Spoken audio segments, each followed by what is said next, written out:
Assalamualaikum warahmatullahi wabarakatuh. Perkenalkan, nama saya Rahma Putri Wahyanti, NIM A2A01984. Saya ke Prodi S1 Kesehatan Masyarakat Universitas Muhammadiyah Semarang. Di sini saya akan memaparkan materi dari topik ke-10, yaitu potensi bahaya fisik, kimia, dan biologi. Saya memenuhi tugas K3. Pengertian bahaya fisik. Potensi bahaya fisik yaitu potensi bahaya yang dapat menyebabkan gangguan-gangguan kesehatan terhadap tenaga kerja yang terpapar. Yang misalnya pertama, radiasi.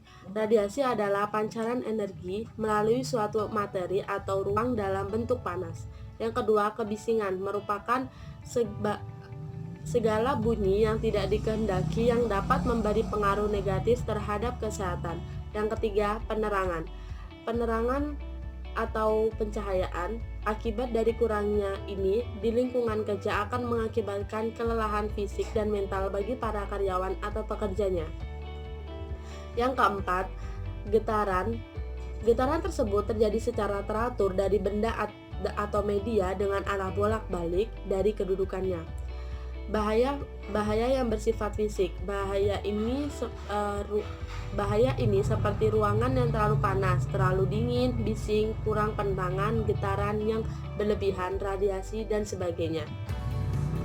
Potensi bahaya fisik di tempat kerja. Potensi bahaya yang termasuk ke dalam kategori ini berupa: pertama, suhu yang tinggi atau sangat rendah; yang kedua, radiasi; yang ketiga, tekanan yang tinggi; yang keempat, tekanan vakum yang sangat rendah; yang kelima, alat berputar yang tidak dilengkapi dengan alat pengaman.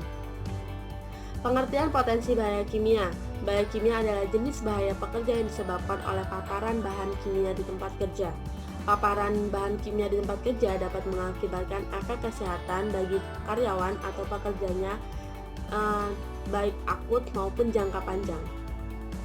Jenis bahan kimia. Yang pertama, asam. Secara sederhana, asam adalah senyawa kimia yang mengandung ion hidrogen yang sangat reaktif. Yang kedua, basa.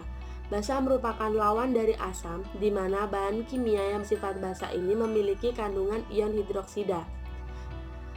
Contoh bahan kimia. Yang pertama, asam asetat atau C2H4O2.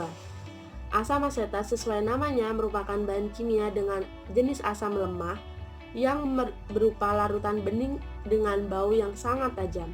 Yang kedua, aspirin atau C9H8O4. Aspirin merupakan bahan kimia yang telah digunakan sejak lama sebagai bahan kimia obat. Yang ketiga, garam atau NaCl. Garam menjadi bahan kimia yang paling banyak digunakan dan dibutuhkan pada dapur untuk memasak. Pencegahan faktor lingkungan kerja. Yang pertama, substitusi. Yang dimaksud substitusi adalah penggantian bahan-bahan berbahaya atau beracun dengan bahan yang tidak beracun. Yang kedua, isolasi. Isolasi yang dimaksud di sini adalah mengisolasi tempat atau ruangan-ruangan yang mengandung aspek bahan kimia yang berbahaya bagi para pekerja. Yang ketiga, ventilasi. Ventilasi yang dimaksudkan di sini adalah mengatur sirkulasi udara yang baik masuk ke dalam ruangan bekerja.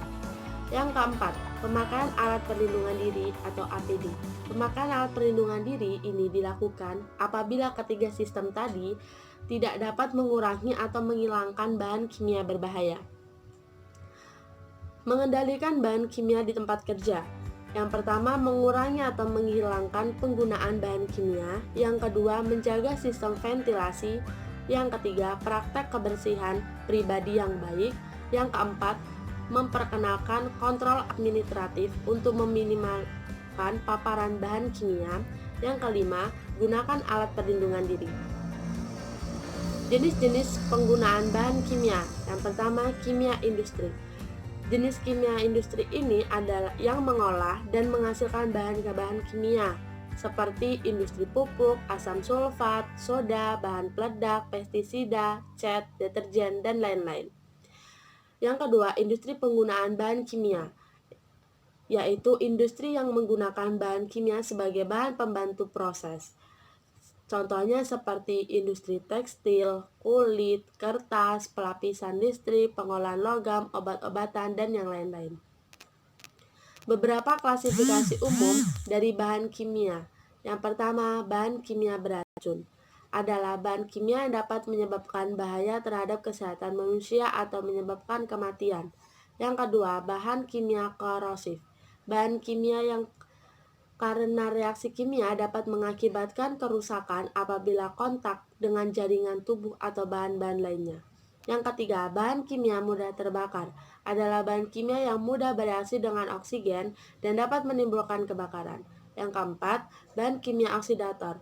Mungkin bahan ini tidak mudah terbakar, tetapi dapat menghasilkan oksigen yang dapat menyebabkan kebakaran bahan-bahan lainnya.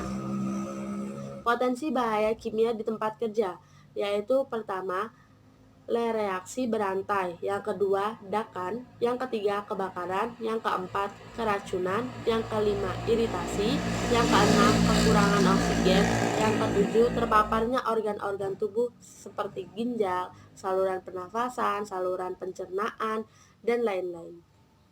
Pengertian potensi bahaya biologi.